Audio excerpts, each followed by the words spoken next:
주말 잘 보내셨나요? 행복한 월요일 아침입니다. 토요일은 날씨가 무진장 좋아서 밖에 나가지 않고는 못 베길 정도의 좋은 날이었습니다. 덕분에 기분 좋고 에너지도 넘치는 것 같습니다. 다들 환절기, 감기 조심하시고 이 좋은 가을날 가기 전에 많이 놀아두시기 바랍니다. 2022년 9월 26일 월요일, 여러분의 내 집 마련 도우미 대우경북 아파트와 함께 신문 듣기 함께 하시죠. 먼저 거시경제입니다. 환율 1,400원 넘어가자 기업들 210조 외화비세 비명, 분위기 심상치 않다. 은행 창구 몰려간 기업들. 달러원 환율이 1,400원을 넘어가면서 기업들의 비상이 걸렸습니다. 현재 기업은 114조 원을 웃도는 현금을 쌓고 버티고 있습니다. 복합 위기에 대비해 현금이 왕이 되는 현상을 목격하고 있는 것이죠. 불과 2년 만에 트래쉬가 킹이 되었습니다. 70조 감세한 직격탄, 영국 파운드와 37년 만에 최저, 파운드의 페리티화가 일어날 것이라고는 생각도 못했습니다. 거의 다가왔는데요. 이 이유는 영국 정부 부채가 급증하고 대규모 감세안이 나왔기 때문입니다. 차트를 보니까 큰 반등 한 번 주지 않고 어마어마하게 밀었네요.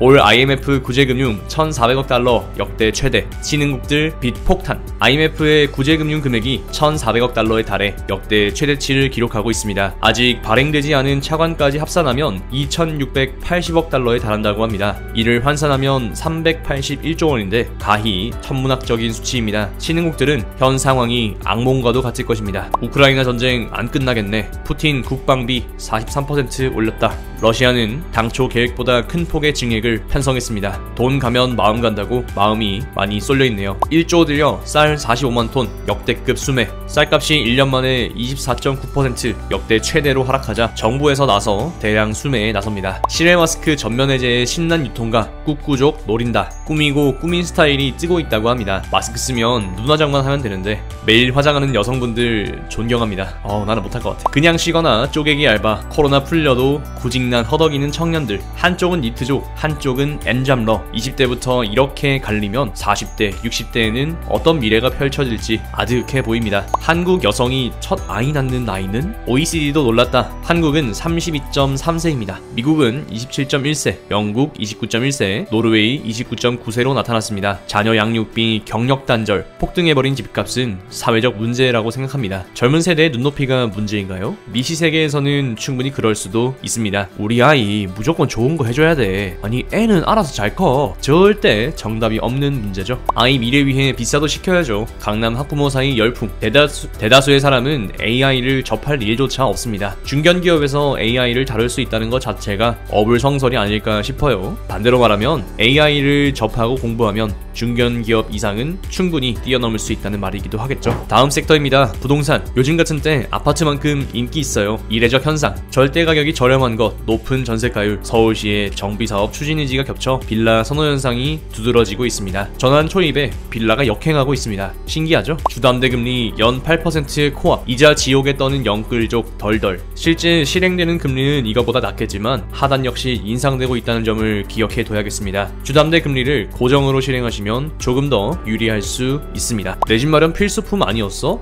청약통장 시들해진 까닭. 매매가 하락과 분양가의 상승으로 결국 입지 대비 가격으로 점철됩니다. 청약의 매력은 떨어지는데 통장 증여는 늘고 있습니다. 우리 아이 시대에는 청약통장이 또 필요할 수도 있겠죠. 대출 연체율 상승, 하반기 경매 물건 쏟아질 것, 집을 싸게 사는 방법, 경매. 하락기 후반에 경매가 유리할 수 있습니다. 지금은 체력 못 버티는 상가가 나오는 차례입니다. 다음으로 증시입니다. 올해 달러 환산 코스피 34% 하락, G20 주요 지수 중 하락률 1위. 달러 환산 지수는 G20 꼴찌를 기록합니다. 달러 의존도가 높다는 의미로 해석이 되네요. 이런 건 1위 안 해도 괜찮습니다. 바닥 뚫고 지하실까지. 삼성, 하이닉스 실적 또 먹구름. 우리로서는 반도체 업황이 전체 시장에 미치는 영향이 크기 때문에 관심을 가지지 않을 수가 없습니다. 지하실 보여주는 반도체, 언제쯤 희망의 빛이 보일까요? 아이오닉5, EV6 누적 판매 10만 대 돌파, 모델 Y, 모델 3, 폭스바겐 ID4에 이어 아이오닉5와 EV6가 랭크되었습니다. 구입할만 하고 탈만한 마땅한 EV가 없습니다. 현대 기아가 시장 선두주자라는 뜻입니다.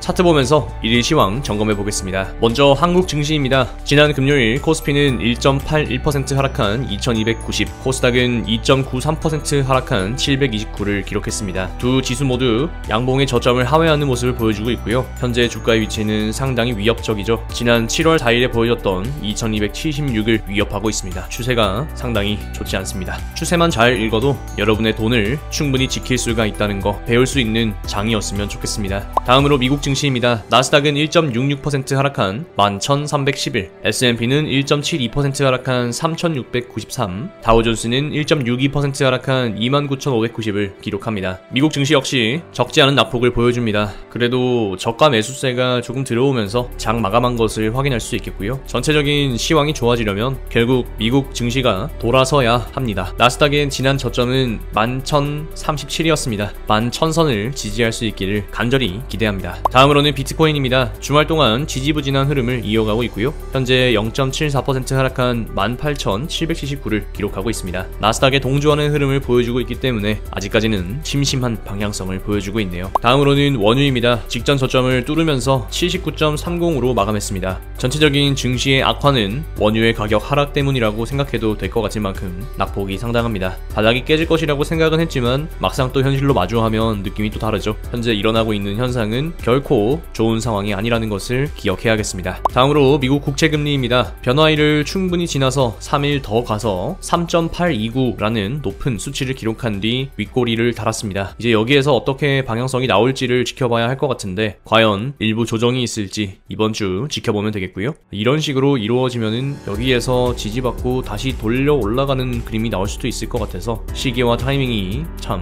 우리를 어렵게 만드는 것 같네요. 다음으로 달러원 환율입니다. 제가 생각했던 목표치에 거의 도달을 해가고 있습니다. 단기 파동에서 목표치는 1424원 수준이었는데 거의 그 지점에 다가가고 있는 것을 확인할 수 있겠죠. 여기를 돌파하지 않기를 간절히 기대해봅니다. 저는 목표치에 도달했으니까 또 일부 달러 매도를 진행해보도록 하겠습니다. 여기 넘어서면 1,500원을 봐야 할 것 같아서 그러지 않기를 바라봅니다. 아직까지 거시적인 환경에서 무언가 액션이 나오는 건 아닌 것 같아서 그런 액션을 좀 취해주기를 바라고 있는데 이런 사실을 알면서도 가만히 있는 것 같기도 하고 잘 모르겠습니다. 어쨌든 현 상황은 굉장히 예민하고 기민하게 움직여야 할 상황이라는 것을 기억하고 계셨으면 좋겠습니다. 9월의 마지막 주입니다. 이제 4분기가 코앞으로 다가왔는데요. 9월 마무리 잘 하시고 근로가 중요해지는 이 시기 직장이 무너지지 않고 버텨주고 있어서 고맙다는 생각을 한번 해보게 됩니다. 상황이 상황이니만큼 어려운 상황에 처한 기업들도 많으니까요. 한 주의 시작 월요일 파이팅 하시고요. 여기까지 대구경북 아파트였습니다.